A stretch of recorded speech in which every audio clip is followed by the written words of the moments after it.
सत्संगत जी प्यार से कहना प्रेम बाटे भनोस धन वेंकट जी। आज काठमांडू में इस मैदान में सभी सत्संग के लिए, जहाँ सिर्फ नेपाल के ही नहीं देश विदेश से और भी सभी संत पहुँचे हैं, और कितने जो इच्छा रख रहे थे कि इस समागम का हिस्सा बन सके, पर किसी कारणवश आना संभव नहीं हुआ। वो भी आज चाहे इंटरनेट के माध्यम से ये सत्संग का आनंद ले रहे हैं। और वही संदेश आज सत्संग में भी, जो हमेशा से इस दातार, इस निराकार, इस परमात्मा, ये भगवान, जो भी नाम से हम संबोधित करें, कि कैसे एक यही सच है। इसके अलावा तो बाकी सब चीज़ें जो पूरे ब्रह्मांड में हैं बदल जाती हैं। कोई अपना समय के साथ साथ किसी का आकार बदल जाएगा, किसी का अस्तित्व खत्म हो जाएगा, किसी में कोई और तरीके से कोई चेंज आएगा। तो सिर्फ और सिर्फ जो हर समय कायम दायम है वो यही परमात्मा, ये निराकार। और इसी निराकार से जुड़ने के लिए ये भक्तों ने आज भी संदेश दिया, और यही संदेश युगों युगों से एक भक्तों ने दिया। किसी भी धर्म ग्रंथ को उठा के देखें, सभी में बात इसी परमात्मा की है कि कैसे एक इंसान का जो मूल एक स्वभाव है वो यही निराकार है। जैसे उदाहरण के तौर पे जब कोई बच्चा पैदा होता है तो उसको कोई ओरिएंटेशन उस तरह नहीं होती, आसपास के वातावरण की कुछ समझ नहीं होती, कोई विचार धारणा नहीं होती, पर धीरे धीरे ये एक समाज से, स्कूल से इत्यादि जिसके संपर्क में आता है वो कोई ना कोई एक विचार धारणा बन जाती है। जैसे पहले अगर कोई हम एग्जाम्पल देखें तो एक ट्रांसपेरेंट अगर ग्लास है कांच का, और उसके तो आर पार साफ दिख रहा है, पर वहीं किसी ने कोई पहले एक रंग का कपड़ा बांध दिया, फिर दूसरे, फिर तीसरे, और अंत में इतने सारे उस पे कपड़े बांध दिए गए कि उसका असली मूल, ये ट्रांसपेरेंसी, ये आर पार दिखता था जैसे पहले, वो खत्म हो गया और अनेकों रंग चढ़ गए।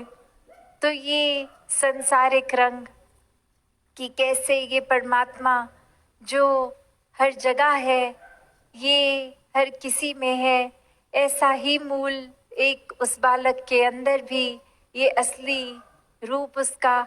और कैसे फिर एक सोच विचार से, एक सोसाइटल कंडीशनिंग से, ये तरह तरह के रंगों के असर पे, ये एक कोई रीति रिवाज में, एक कोई जाति पाति में, एक कोई किसी तरह के अपने एक सोच को बना लेता है, और वहीं अपने सही और गलत बना लेता है, और वहीं कोई दूसरे कल्चर का, किसी एक के कल्चर में जो सही उसके कल्चर में गलत, ऐसे अनेकों हर किसी के एक ही देखने में आता है।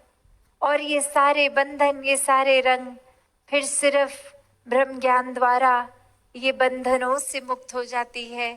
वही ये आत्मा है, इस परमात्मा का मूल।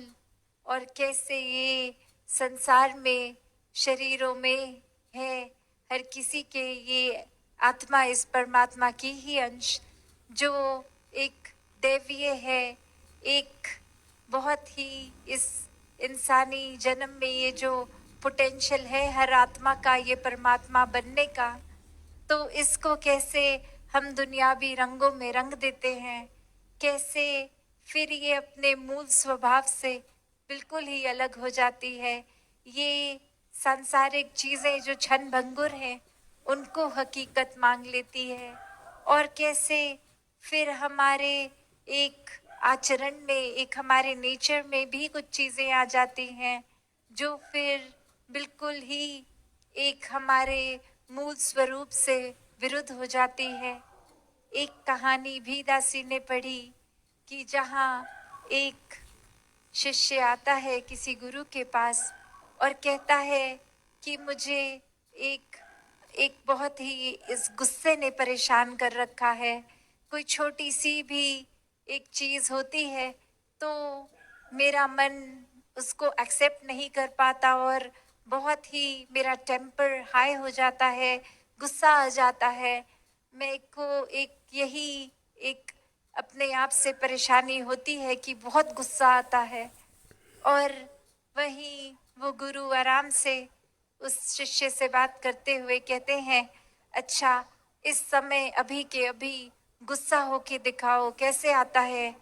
और वहीं वो कहता है कि ये मेरे काबू में नहीं है, ये तो मैं इच्छा से अभी नहीं हो सकता, ये तो कभी भी कोई ऐसी चीज़ होती है, कोई स्टिमुलस मिलता है, कोई ऐसी चीज़, कोई बात कहता है या कोई सोच मैंने बनाई होती है कि ऐसा होगा और वैसा नहीं होता तो आता है, किसी के शब्दों से आ जाता है, मेरी इच्छा के विरुद्ध जो भी होता है मुझे गुस्सा देता है, ये कभी भी आ जाता है।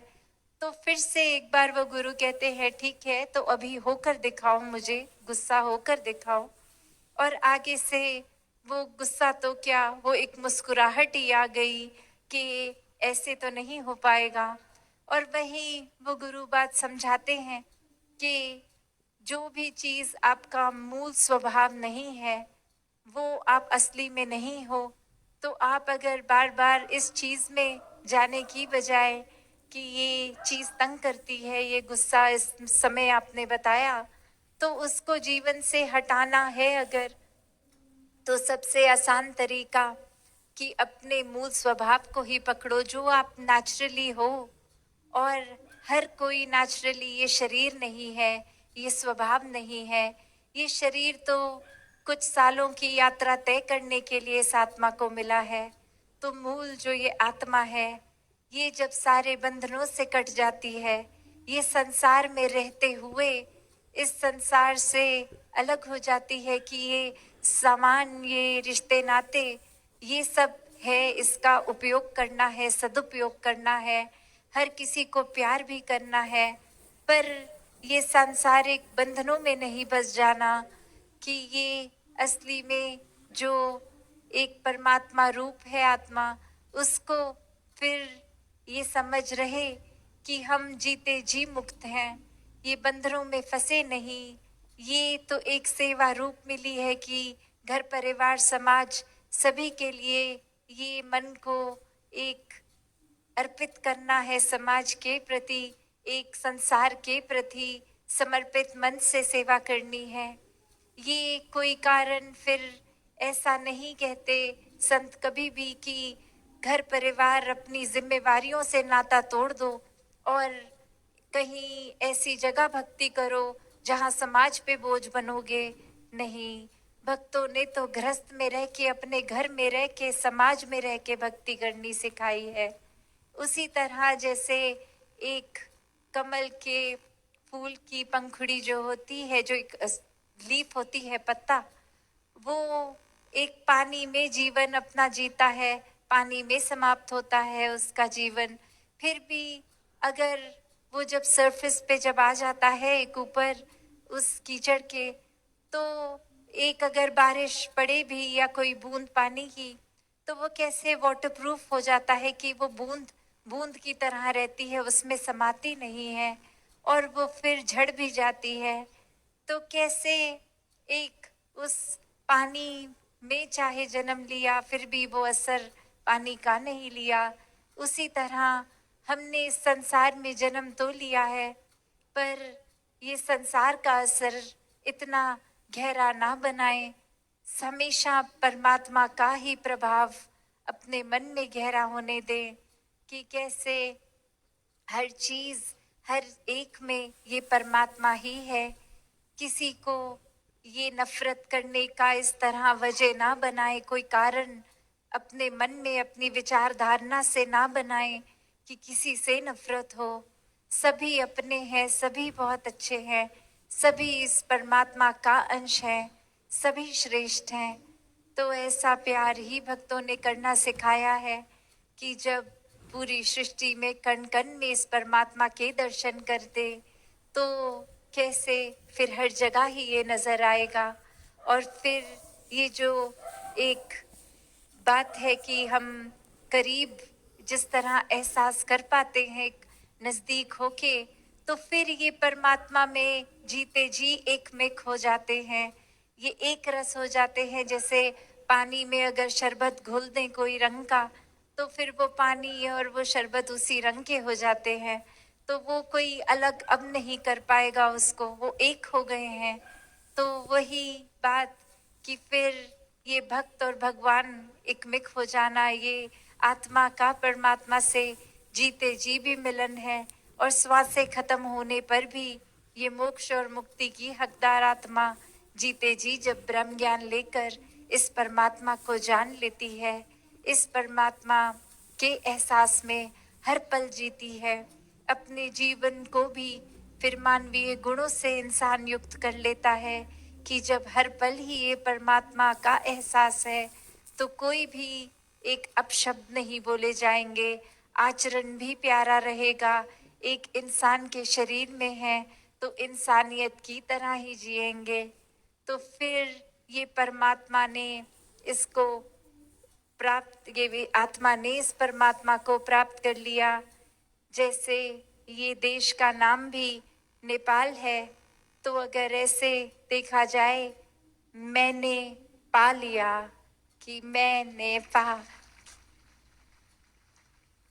कि ये आत्मा ने परमात्मा को पा लिया, कि ये बस एक हर जगह है। अब ये अपना ऐसा बन गया है कि ताउम्र ये जीवन भर यही है, हर समय, हर सोच में, हर ख्याल में, हर कदम में।